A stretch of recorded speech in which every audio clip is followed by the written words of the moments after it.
Hello students. तो आज के इस वीडियो में आपका स्वागत है। आज हम चर्चा करेंगे पास्ट इंडेफिनिट टेंस के बारे में। तो जैसा कि आपको मालूम है कि कोई भी टेंस हो उसके चार भाग होते हैं मुख्य रूप से, affirmative, negative, interrogative and interrogative negative. तो उन चारों भागों को, चूंकि पास्ट इंडेफिनिट टेंस बहुत ही इजी है और इसके साथ साथ आपने पिछला जो टेंस पिछले वीडियोज में देखा है उसका आधार मैंने आपको बता दिया है कि किसी भी टेंस के चारों भागों को कैसे लिखा जाता है। तो इस आधार पर इस टेंस में मैंने चारों भागों को एक साथ बताने का प्रयास करने वाले हैं। तो आइए देखते हैं कि वो चीजें क्या हैं। देखिए, पास्ट इंडेफिनिट जो टेंस है ये दूसरा भाग है। एक टेंस आपने प्रेजेंट का इंडेफिनिट पढ़ लिया, ये आपका नंबर 2 है। नंबर 2 है पास्ट इंडेफिनिट। अब इसका हिंदी में जो परिभाषा होगा या हिंदी में जो इसका पहचान होगा वह क्या होगा। जैसे पास्ट माने होगा था, थे, थी और प्लस इंडेफिनिट माने ता, ते, ती होगा। या इसी में एक सूत्र और है, जैसा कि पास्ट के इंडेफिनिट में दो सूत्र होते हैं, था, थे, थी प्लस ता, ते, ती अथवा आइए होता है।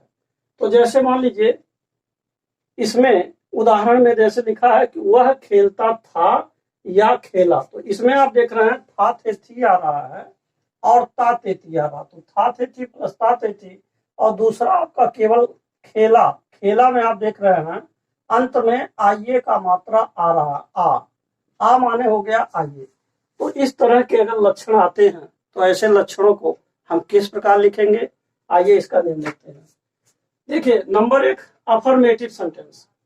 तो अफर्मेटिव सेंटेंस में कहा जा रहा है कि सभी कर्ताओं के साथ वर्ब की सेकंड फॉर्म लगाइए। दूसरा है निगेटिव सेंटेंस, सभी कर्ताओं के साथ डिड नॉट प्लस वर्ब की फर्स्ट फॉर्म लगाएं। तीसरा इंट्रोगेटिव सेंटेंस है, सभी कर्ताओं के साथ डिड प्लस वर्ब की फर्स्ट फॉर्म लगाएं। और इंट्रोगेटिव एंड नेगेटिव सेंटेंस में सभी कर्ताओं के साथ डिड प्लस वर्ब की फर्स्ट फॉर्म प्लस नॉट का प्रयोग करें। कहने का मतलब यह है, यहाँ एक चीज आप कॉमन देख रहे हैं। क्या कॉमन है? सभी कर्ताओं के साथ, सभी कर्ताओं के साथ, सभी कर्ताओं के साथ, सभी कर्ताओं के साथ। अब देखिए यहाँ एक शब्द है कर्ता। कर्ता माने अंग्रेजी में इसको सब्जेक्ट कहेंगे। तो जो सब्जेक्ट है, सब्जेक्ट संख्या में कुल मिला के 13 होते हैं, जैसा कि पिछले वीडियोज में मैं विस्तार से आपको समझा चुका हूँ। तो यहाँ पर देखिए एक तरफ 7 लोगों को रखा गया था, एक तरफ 6 लोगों को। अब यहाँ क्या हाल है, 7 प्लस 6 दोनों को मिला दिया जाएगा, यानी कि 7 और प्लस 6 दोनों को मिला करके अब ये पूरी संख्या आपकी बन जाएगी 13। 13 संख्या हो जाएगी। अब जो ये 13 बन रहा है, यहाँ देखिए 13, यह जो आपका 13 बन रहा 13, यानी ये 13 के साथ दोनों के साथ एक नियम लगेगा। क्या लगेगा? अब देखिए सभी कर्ताओं के साथ, जब सभी करा तो 7 प्लस 6 दोनों को मिला दिया जाएगा, जैसा कि ये 7 सब्जेक्ट और प्लस 6 सब्जेक्ट। तो जब दोनों मिला देंगे तो टोटल 13 हो जाएगा। तो इन 13 सब्जेक्ट के साथ एक समान नियम लगेगा, चाहे वो अफर्मेटिव हो, चाहे वो निगेटिव हो, चाहे इंट्रोगेटिव हो अथवा इंट्रोगेटिव निगेटिव कोई भी हो।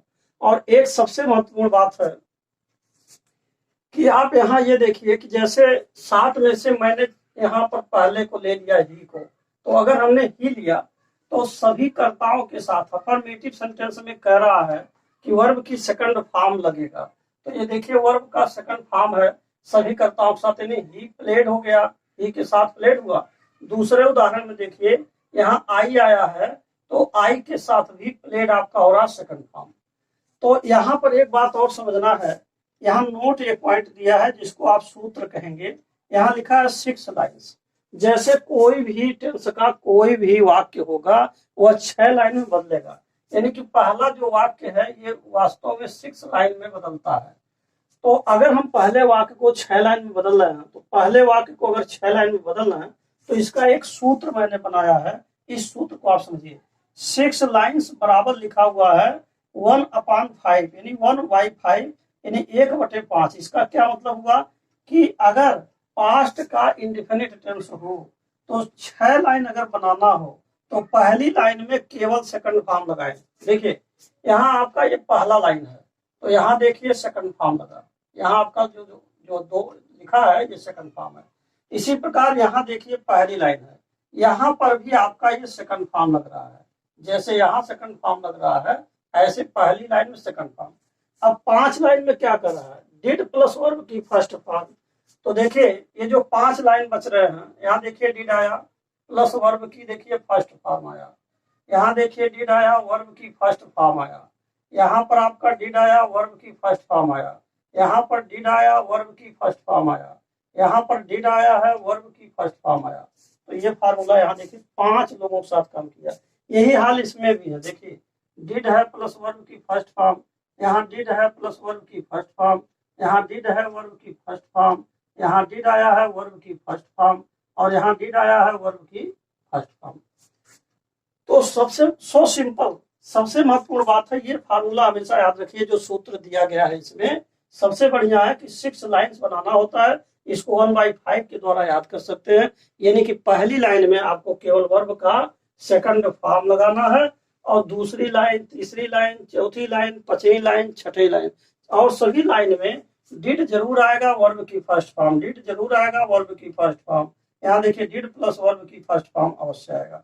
तो मेरे कहने का मतलब है इस तरीके से आप इसको बना सकते हैं। दूसरी बात यह है, पहले का हिंदी मैंने लिखा कि वह खेलता था या खेला, चाहे लिखा हुआ खेलता था अथवा वह खेला, दोनों की अंग्रेजी ही प्लेड हो जाएगा।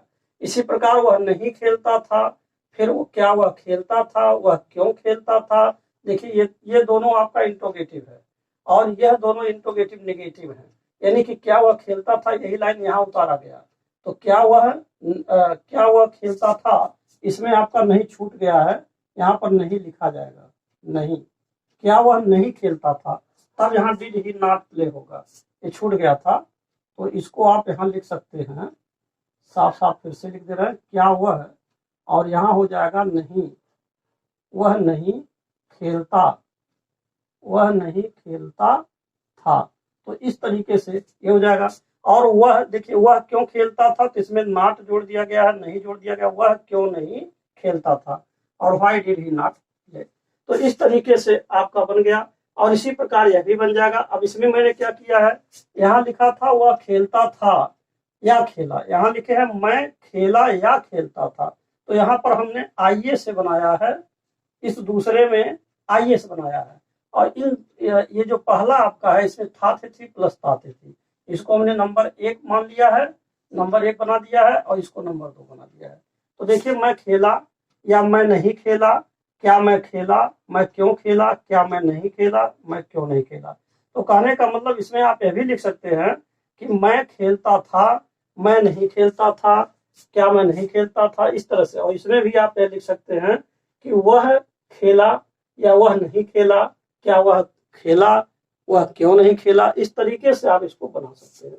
तो मैं समझता हूं कि सबसे आसान तरीका ये था, जो 6 लाइन मैंने एक ही बार में आपको एक साथ समझाने का प्रयास किया है। तो ये था आपका पास्ट इंडेफिनिट टेंस के बारे में। तो अब यह पास्ट इंडेफिनिट टेंस अब यहीं पर समाप्त होता है। इसके साथ साथ ये वीडियो भी यहीं पर समाप्त होता है, और मैं आशा करता हूं कि आपको पास्ट इंडेफिनिट टेंस बड़े ही आसानी से समझ में आ गया होगा। तो अंत में मैं आपसे यही कहूंगा कि यदि आप मेरे चैनल पर पहली बार हैं तो कृपया मेरे चैनल को सब्सक्राइब करना ना भूलें, साथ ही साथ बेल आइकन भी प्रेस कर दें, जिससे कि जो भी मैं नए नए वीडियोज टेंस से रिलेटेड बनाऊं उसका नोटिफिकेशन आप तक पहले पहुंच सके। And finally thanks for watching this video.